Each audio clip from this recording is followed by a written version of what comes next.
welcome back to the Nerdy Grill and welcome to a spooky review. Considering there's only a couple of days for Halloween, I thought, yeah, let's do a review and an unboxing of a horror movie. And this is a video and a movie that has been quite a while in the making for me on this channel because, as you can see behind me, I've got all the previous Twisted Childhood Universe movies or movies based on old children's TV properties that have obviously, gone into public domain and people are using them for strange horror movies. So obviously we got Blood and Honey 1 and 2, Peter Pan's Neverland Nightmare, Popeye's Revenge, and Screamboat, which I have got a video on the Twisted Childhood Universe on the channel. So if you want to see that video, you're more than welcome to do so. I've got reviews up for all these movies behind, so I'll leave a link to some of those in the description.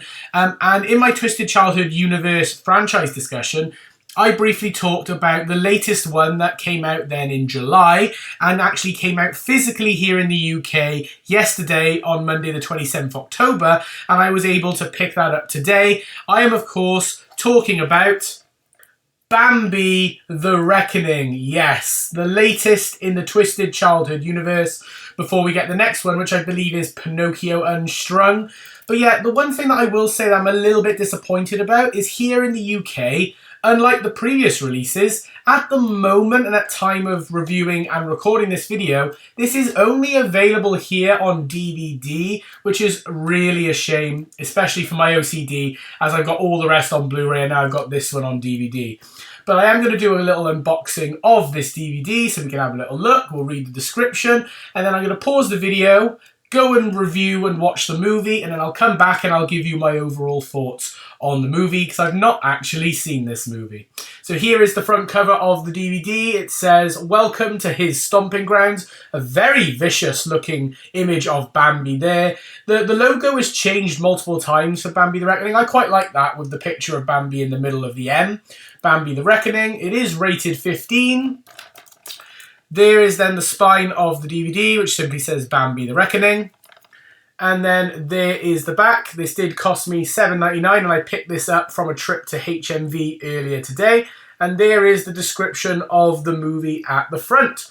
So let's have a quick read. It says, after a mother and son are involved in a car accident, they become the targets of a terrifying hunt. Traumatized by the loss of his own mother, Bambi undergoes a horrifying transformation, becoming a mutated and vengeful creature. Driven by grief and rage, he seeks revenge on the surviving mother and son, leading to a deadly game of survival in the woods. This dark and twisted retelling explores themes of grief, revenge, and the dangers of nature. Really, really interesting. So let's quickly do a little unboxing and have a little look at the inside, which is going to be pretty plain and simple because it is just a regular DVD release. So there we go. There is Bambi The Reckoning, the DVD again. There's the front. There is a better look at the spine. And again, there is the back with the description of the movie and a couple of images. And by the looks of it, I can't see any special features. But it is rated 15. And it says it's rated 15 for strong bloody violence, image, detail, threat, and language. And then inside, we've just got one singular disc, which the disc artwork is the exact same as the front cover of the DVD case. Really, really interesting. I am looking forward to checking this one out and seeing how it compares to the rest of the Twisted Childhood universe. So I'm going to pause the video now, which will be literally like that for you lot. But it'll be about an hour and a half for me, however long this movie is. But it'll be seconds for you. I'm going to go away, watch this movie, and I'm going to come right back and I will give you my overall thought and movie review on Bambi The Reckoning. So, 3, 2, 1...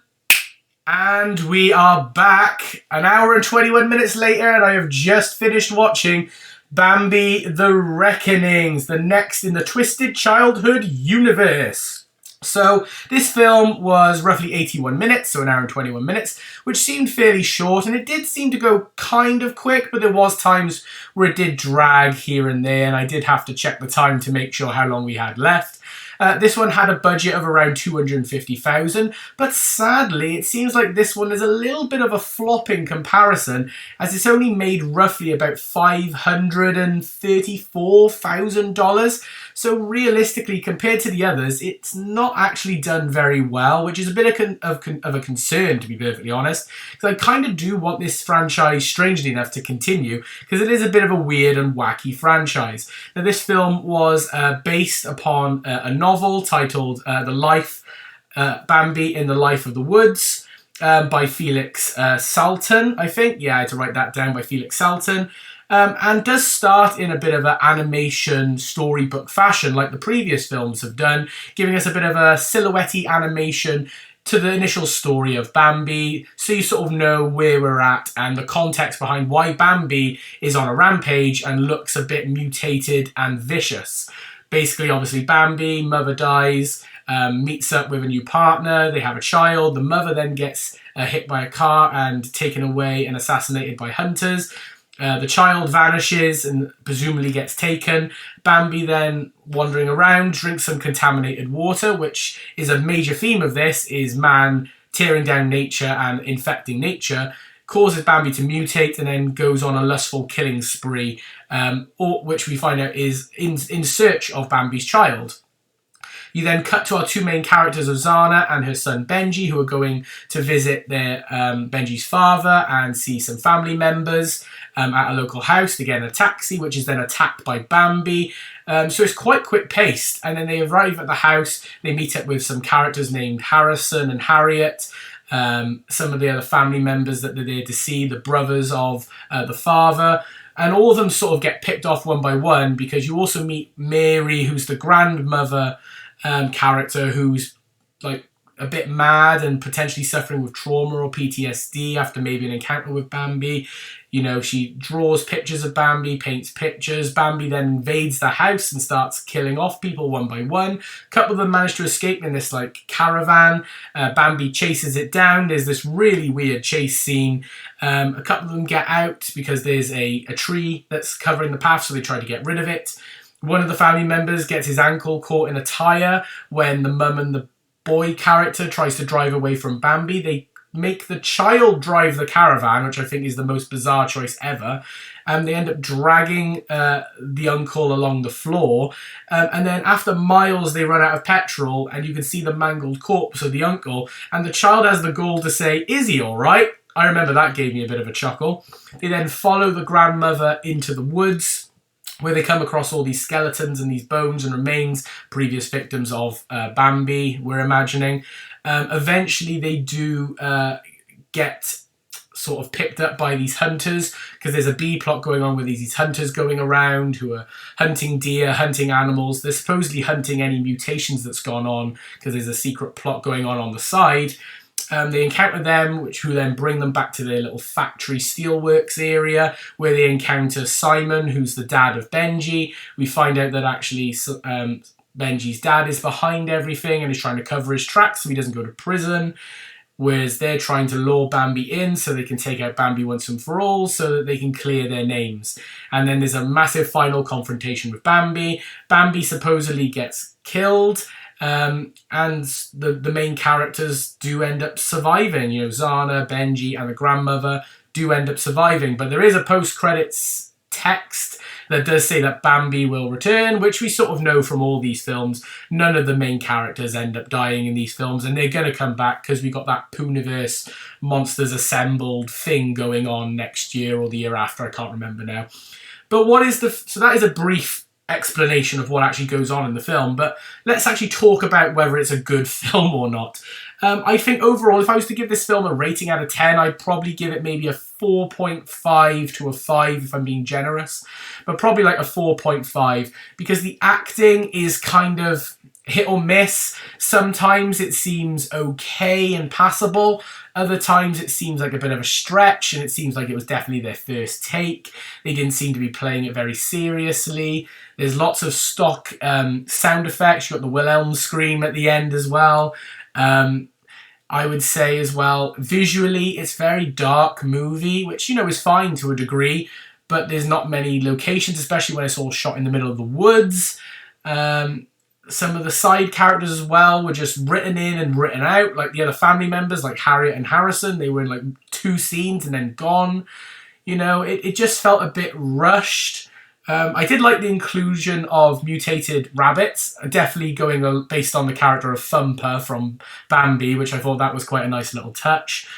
Yeah, I thought the plot, it did feel like the plot was very paper thin and it was dragging it out for the length of the film, which was a kind of unfortunate.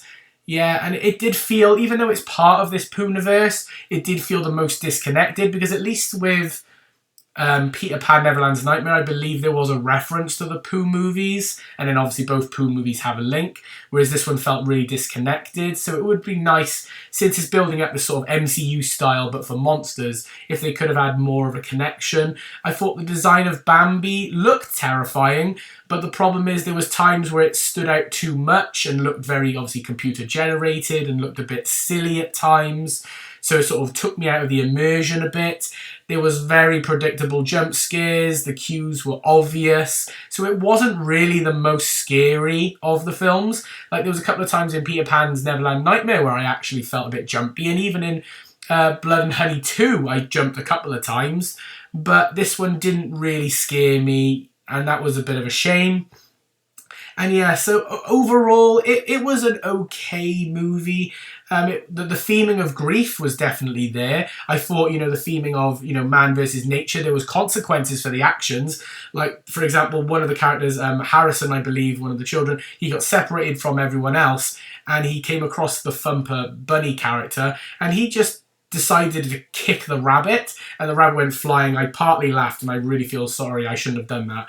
But then he got his comeuppance, because then a whole army of them arrived and basically lured him into a bear trap, pushed him on the floor, and he just got ripped to shreds. So they definitely got that, consequences for harming nature, and, the fact that they were polluting the ground in the first place, and then nature came back to bite them in the butt by mutating and going on a rampage was an interesting touch as well. So theming-wise, top notch, but as a movie, it was sort of difficult. And out of all the Pooniverse movies, out of the 3 we've got so far, and then the 4th one that's just come out, it debatably is my least favourite, if I'm perfectly honest. So yeah, it's a little bit of a shame, but yeah, I'm probably going to give it a 4.5 or a 5 out of 10 if I'm being honest and if I'm being, nice that day. But that is going to be my short little review and unboxing of Bambi The Reckoning. I am looking forward to seeing what Pinocchio Unstrung is all about, because I've seen some images of the characters like Jiminy Cricket and Pinocchio. They look really interesting, and some of the casting choices for that really intrigues me, and Pinocchio as a character does intrigue me, so I'm looking forward to seeing that. And then I believe it's the Pooniverse movie after that, so we'll have to stay tuned and see what happens there. So hopefully we're going to expect big things now going forward in this franchise. But that is going to be my review on Bambi The Reckoning. I hope you did enjoy this video. If you did, please like it by giving a thumbs up and comment down below your thoughts on Bambi The Reckoning and your thoughts on this twisted childhood universe. And subscribe if you are new, but for now, this is the Nerdy Grail signing off. I hope you've had an amazing day, and I will see you all next time. Bye for now, everyone.